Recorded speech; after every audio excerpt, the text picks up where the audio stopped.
Hi, welcome to the Modern Renaissance Man Show. I'm Ben Copeland, the Modern Renaissance Man. Glad you could join us this probably a Friday evening, coming up on a Merry Christmas time. I think this will probably be around our show will be airing around December 21st thereabouts, and I hope you're gearing up for some nice holidays. Speaking of gearing up for things, I talked to a guy the other day. He was from I guess sort of mid-state New York, not too far out of New York City type of thing, and he was talking about he has such a hard time dealing with Southern women.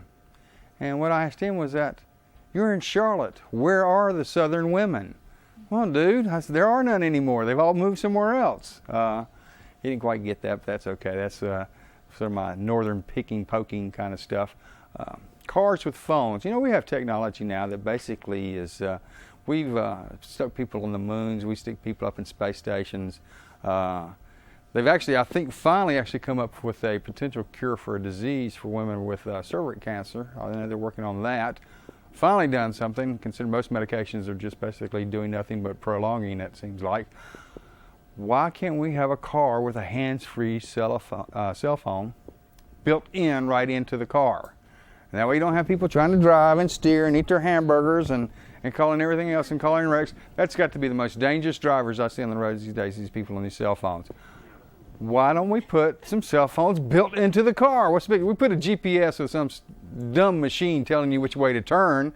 Why not just put a cell phone in there? Come on, Detroit. You know, you used to be the big three. Now you're in the bottom three because Japan beat you out. You want to do something creative? Put some cell phones in the cars. Speaking of cars, I was driving into work the other day. Had this guy, he's cutting in front of me this way, and he said to cut in front of me this way. And my daughter and I, on the way in, we always laugh about how many times these people pass us. Because we seem to be going around them as they're cutting in and out. This guy, I was watching him driving like a maniac, just a maniac. I got up close enough in the intersection, looked back at his tag, and he had a Share the Road bicycle, North Carolina state tag. And I'm like, you're the kind of guy that you probably complain the most about, trying to run the bicyclists off the road. You know, of course. You know, I know much on some of the bicyclists. I think they're real dangerous with the way they drive. Speaking of danger, if you got a problem, I understand there's a rumor out that there's a new Brittany and Paris rehab center. So if you have a problem with some type of alcohol or drug issue, you can look on the web and do a search and see if you can find the Brittany and Paris Rehab Center. I understand it's designed for those people who want fast rehab. They also offer, I believe it's like margarita brunches. Excuse me, that was Bloody Mary brunches, margarita lunches. And then, of course, they do shooters after 5. And the rest of the time, of course, they're clean and sober. Brittany and Paris Rehab Center. Check it out. I think it's only like a 2 or 3 duration before you probably need to go and sleep it off. That's on the web these days. We have once again been stolen some of the stuff we've done on the Modern Renaissance Man Show. Basically, I introduced this idea of some say, if you notice the journalists, some say this, some say Al Gore's this, some say the governor is this, some say, who is some say?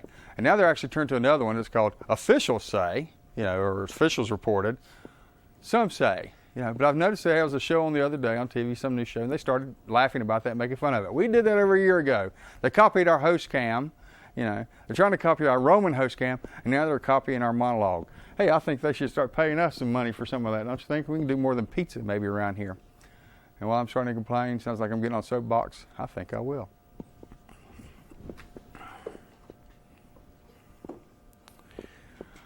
One of the things that I want to preface this soap with tonight is that my right to talk about Charlotte-Mecklenburg schools. I'm actually a graduate of Charlotte-Mecklenburg schools. I went 12 years into the system. That was prior before they had any type of kindergarten. They had a little preschool that lasted a couple of weeks. So I feel I have the right to speak about the school as much as anybody. I also put a stepson through Charlotte-Mecklenburg schools. That actually reinforced my right because he went through the more way the schools are now. This soap is about Charlotte-Mecklenburg schools. Here's some things that I like to point out about some of the schools in the system. Not necessarily all, but this is from people that I know that work at the schools. Teachers are not allowed to open kindergartners' milk at some schools. Not allowed to help them open their milk. The philosophy is that they should know how to do it, even though some of these children may actually even be potty trained yet. But they should know how to open their milk, and teachers aren't allowed to help them. Kindergarten teachers are forced, now this one kills me, are forced to start speaking Ebonics in class. I don't know if you're familiar with Ebonics. It's basically a slang way of speaking. That started pretty much out in California or New York, one or both. Here's an example. If a child does something good, the response is, "You da awesome blossom." Now we're going to have Ebonics as a second language in Charlotte? Why don't we teach them English? That probably will help them a lot more as they grow older. Teach them Spanish. We'll teach them Ebonics. Let's try some English for a change. Kindergartners get 15-minute silent lunches at some schools. That is abusive. That should not be tolerated. Kindergartners have a long day. I cannot imagine making them only have 15 minutes to eat, and they can't even open up their milk, and the teacher's not supposed to allow them. That's abusive. Most people don't know it, but Charlotte-Mecklenburg schools are basically modeled after the 1960s Soviet Union communist education model. Hey, well, let's look at this. It didn't work. Communism failed. So, where's our school system heading if they're using the same model? This is another one that crawls up me. Teachers work under a gag order in Charlotte-Mecklenburg schools. They're not allowed to talk about things that go on if they're getting threatened or if they see some kind of abuse. They're not allowed to talk about it. Now tell me, I thought there was a federal law that protected whistleblowers. I guess that doesn't apply to CMS teachers. Maybe that's just more of the communist system that we're promoting here in Charlotte-Mecklenburg schools. Not enough money to pay substitute teachers. They'll double up the classes. They'll bring in 2 classes in for 1 or 2 teachers that should have 2 or 4 teachers instead of paying to bring in a substitute. And they pay them a low amount of money. $70 a day is what a substitute teacher makes. And their life is sometimes threatened to some of these high schools. And they ask these people to come in and try to take control of these classes. You get what you pay for, or you don't get what you pay for. In this case, they're not paying for the substitutes. They're abusing the regular teachers. And with all these problems, Hollywood Gorman got a $20,000 bonus in summer of 2007. $20,000 bonus. What did he do? I know this much. It was reported that 2006 test scores were down. So give him a bonus. Hey, I tell you what, I wish I could do a sorry job and make more money. I bet a lot of other people would too. I guess you were in the wrong field. What is the school board doing? I don't see any real coaches, like Coach Bob, Coach Fred, whatever his name is, Joe. I see only a bunch of water boys and water girls. What is Gorman doing? I tell you what he's doing, he's making money. What are our politicians and our lawyers doing? I tell you what they are. They will and they continue to destroy our education system. And they're going to destroy our children if we let them. And that's the way I feel. And with that, I want to try to lighten up a little bit here and turn it over to some great music from DoranAnna and Anna Gallant. Thank you. Thank you.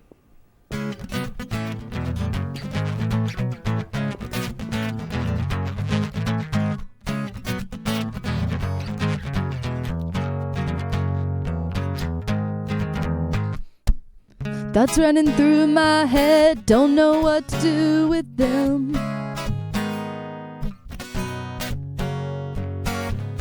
Maybe I shouldn't be thinking of you at all. Slip away, my mind slips away in time. Grasp a moment from the past and I laugh, trying to make it last.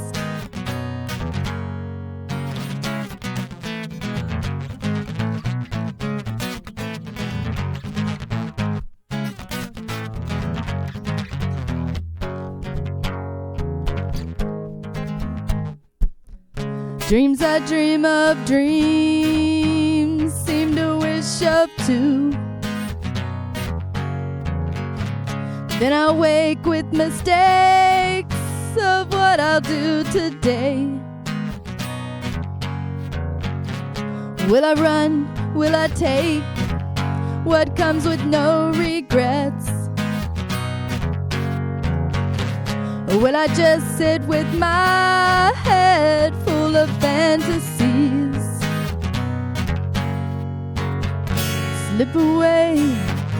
slip away again. My mind slips away, my friend, wishing you were by my side to hold me now, to squeeze me right. But stop, this isn't a love song, or is it? Falling over the edge with a bit of help, as I try to pull myself back together.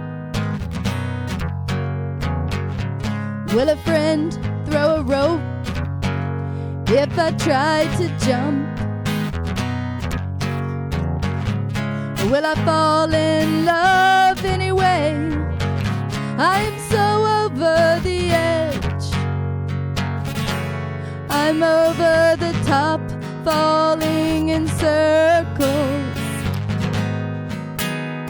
I can't make it stop, I'm spinning around as you grab my hand. I'm on safe ground.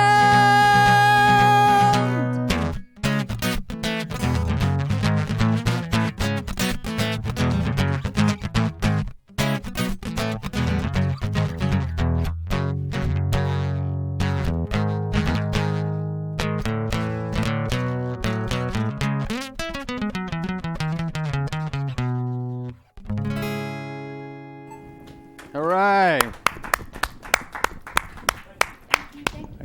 Thank you. Enjoyed those tunes? I know I did. Thanks, DoranAnna. We're going to bring out somebody here in just a little bit, but a couple things I wanted to throw out, some little housekeeping stuff. First off, if you don't remember, I'm Ben Copeland, Modern Renaissance Man. Glad you joined us again. My director, Dan Honeycutt, is producing another show. Comes on Tuesdays, 8:30. I believe it's called The American Hero. Watch for it. It's an excellent show. Dan's for caring about the men and women who are in our military service for this country, and you should be caring about them also, regardless of the political reasons that they're somewhere. They're out there for us. No airplane in sight yet, but who knows? Christmas is coming around the corner.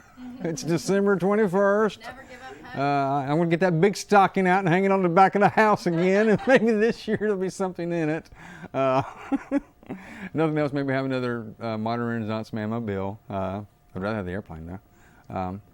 We may have a Disney show coming up sometime in 2008, because by this time we've already come back and gone to Disney World. Took the best girl and the green room manager, and we took off down there. So we're going to probably do some kind of Modern Renaissance Disney experience like we did last year, earlier this year with the the DC trip. And hopefully you got to see that. I thought that turned out pretty well.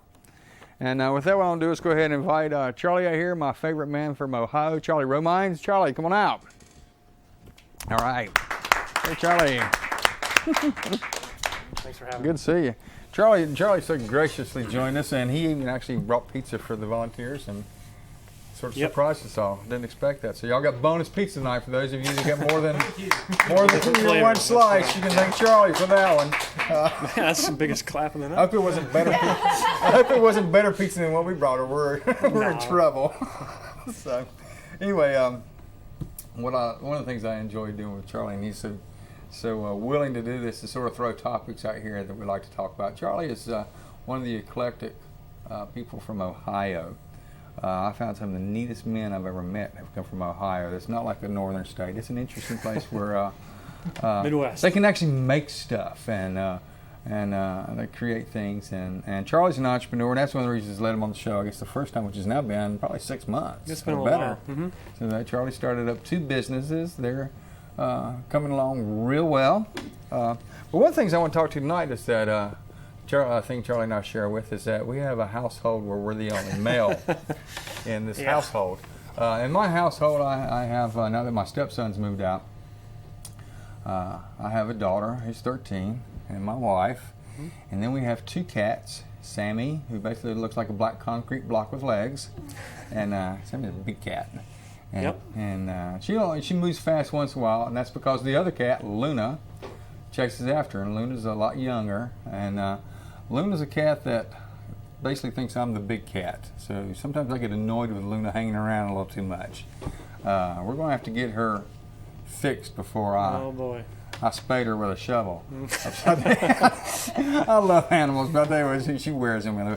So anyway, so here you are in a household. You have a wife and 2 daughters. I have 3 women. That's right. And your daughters are 6 and 3. McKenna and Ashley. Hello, girls. Yeah. Yeah. And they're great girls too. Yeah. Light of my life. I never knew. I was just my brother and I growing up, and of course my mom and dad, but never been around little girls before, and now it's all the time. Yes. In fact, just before I came here, it was Snow White and Cinderella Barbie dolls, and Daddy, do you want to play? Now here's a sort of a sideline question. I went back to high school reunion about 6 months ago from when this is airing, and I noticed that some of the guys who were, I guess what's a nice way of saying it, womanizers. Basically, one friend in particular, I know he was a very heavy womanizer. He has 3 daughters. How about that? And so, I tried to play that route some too. I don't know how successful I was. Probably more in my own head than reality. But I noticed here I have a house full of. Yeah. Were you a rambunctious young man before you ever met your wife? No, I couldn't get the time of day. Actually, my set growing up was like the 16 up set, like the lunch ladies. I'd always get free chocolate milk. You had a law against that? Yeah, no, it was great. That was great. It was my own age group I always had an issue with, but I've always done real well with ladies my grandmother's age, which is great. It's great, but yeah, as far as getting out and carousing, I never. Well, when I was in, I I guess my probably early 20s, and I saw Bridget Bardot turn 50. I said, I thought about the older women then, but yeah. I dated older women. But so I'm just trying to determine out sort of a loose study here if. My wife's going to be watching this. I got to be careful what I say. That's assuming. And my daughters probably at some point. Oh yeah, Dad got it around. See, you should share that on the front end. I can say right. what I want to because my wife knows my stories. Now the thing is, though, is back to this issue of men and women, is that when she shares any of her stories about guys, she had relationships. Am I man enough to sit there and listen to it come back the other way? Yeah, she's told me quite a bit. She had a lot of boys that were friends, and where that actually goes is all up to how you term things. But she had a lot more. She had a lot more outgoing personality and had more guy friends than I did girlfriends. See, my big thing was in college I had girls bake for me, and that's pretty cool. Yeah, that was good. I even had married ladies baking for me, which is a story in itself, but my wife gets a kick out of it. And by baking, I do actually mean bake. It doesn't mean anything other than that. But, actually, see, then here we have the twist. I actually used to bake for the teachers.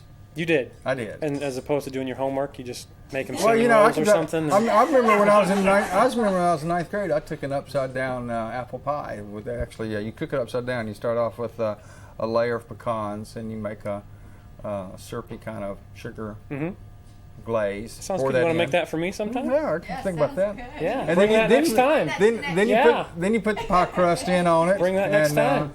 You do your pie filling. You put the top. When you're done, after it bakes, you bring it out and you flip it over, and it's cool. Gorgeous kind of thing. I'll look forward to trying. And I got an A over A in social studies and there you English go. a year. There you go. You can't take 2 because there's an A over. It's a double class. There, yeah. So I took 2 in there and got that. Well, see, that's what you're talking about earlier about the I don't know what type of student you were, but the C students being more creative to get through things than the A students. And I mean, there's a case right there where a C student, but gets creative and bingo, there you go. A guy that I went to high school with, I saw he went to this fancy school, got this fancy physics degree. And I look at the position that basically he's settled for. He's not doing rocket science or anything, that all this education kind of stuff. And I'm like, and I see these, and the guys that were the C students and stuff starting their own shops, having their own businesses, and doing pretty successful. I remember one guy that was, it's one of those guys you never knew if he knew, when to come out of the rain.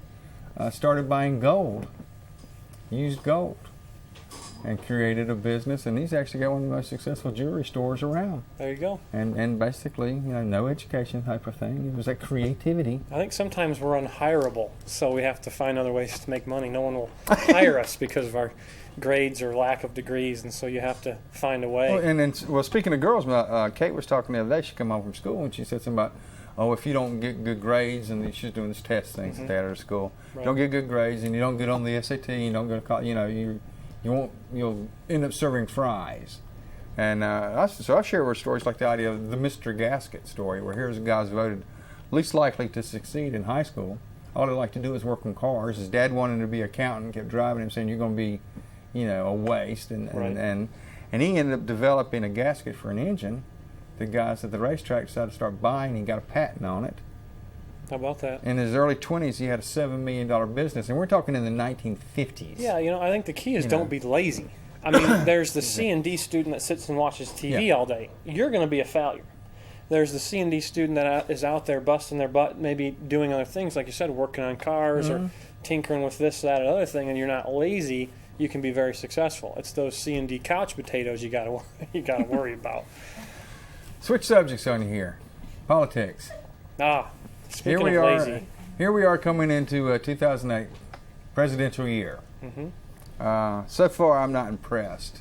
I don't think you're alone. I think that's why there's about 12 on each side of the house, and nobody's found anybody they like yet. Well, there's one I like, and I don't think he's going to make it, and he doesn't really seem to be trying. That's Joseph Biden. I always sort of liked him. I'm not real sure on the Democrat side. I'm not sure where Obama's come from. I don't think he's quite figured it out. Hillary just wants to get back in the White House. Yeah, she just wants to get elected and show that she was wearing the pants to begin with.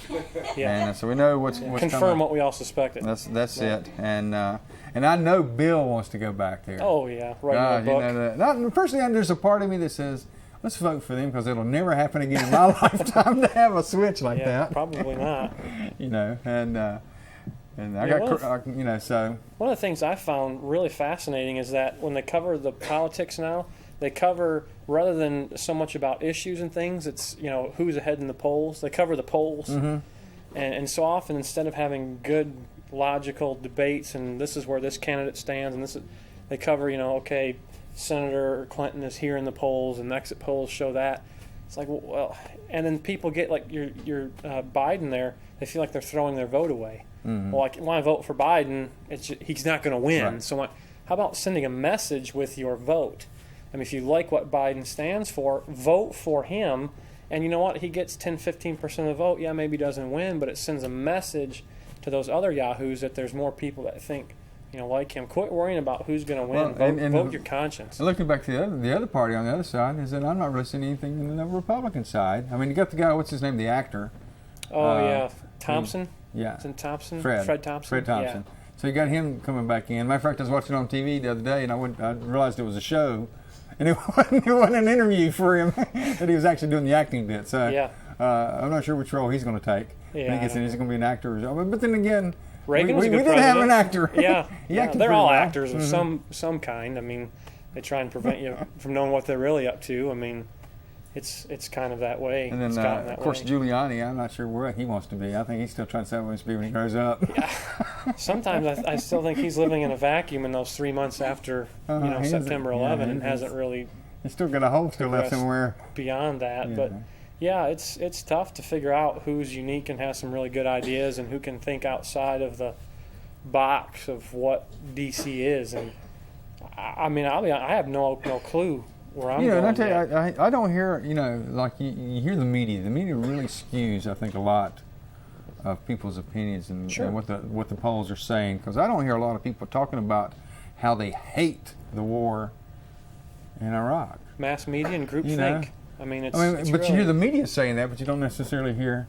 I don't hear people on the street saying that. They want to hear about is, what you're going to do about gas, what you're going to do about education, what you're going to do about, Social Security, what you're going to do about all these things here. That's what they're, and that's not what a whole lot I'm hearing. One thing I found real fascinating is my grandparents were of the World War II generation. I've seen the PBS has been running the Ken Burns documentary, The War, and it's a more documentary shot from the people's side, not generals and strategies, but the sacrifices that the American people went through here stateside doing without during the war. Literally doing without almost everything. They couldn't even bake cakes because they couldn't spare the sugar. Yeah. What do we do without now? We do without nothing. And so you wonder why people don't hate the war. What does it affect? Unless you have a son or a daughter over there, what does it affect in our daily life? And I think that's on purpose by our government, Well, because they want to be able to stay over there. that's And they what- know if they ask you or me or the people out there in TV land to sacrifice, we'll either kick the politicians out of office or get them home. Which is And they back to don't the thing wanna why do the that. immigrants are still coming into this country. They want the stuff that is not having to sacrifice for right now. We're running out of time. I did have another political issue that I wanted to get into, but we can make it. But I'm Next going to time. ahead and mention it. No, this one has to go now because Okay. it's December 21st. It is okay to say Merry Christmas to people Yes. if Merry you want Christmas. to. We don't have to live in a society that Merry Christmas is politically incorrect. So when you're out and if you're a person who believes in Christmas, say Merry Christmas to people. And if they don't like it, well, that's okay too. You can blame Absolutely. George or you can blame Speaker Pelosi. I want to thank my camera people and the people that are volunteers in this show. Without them, this show would not happen. Dano, director, Dan Honeycutt, you're the man. Dean Smart on audio. That's what makes this show go. Charlie, thanks for coming in Thank again. you. Merry It's always Christmas, a pleasure Ben. to be here. Merry Christmas to Merry you. Christmas. Enjoy your Christmas parties, everybody. All right. Have a good time. Stay safe. Don't drink too much of the eggnog stuff or whatever it is. That's right. And, Forgive somebody. It's that time of year. That's Forgive right. somebody you It's a love. good time. With that, we're going to go out on some music from DoranAnna. Merry Christmas, Happy New Year. I'm Ben Copeland, Modern Renaissance Man. Good night.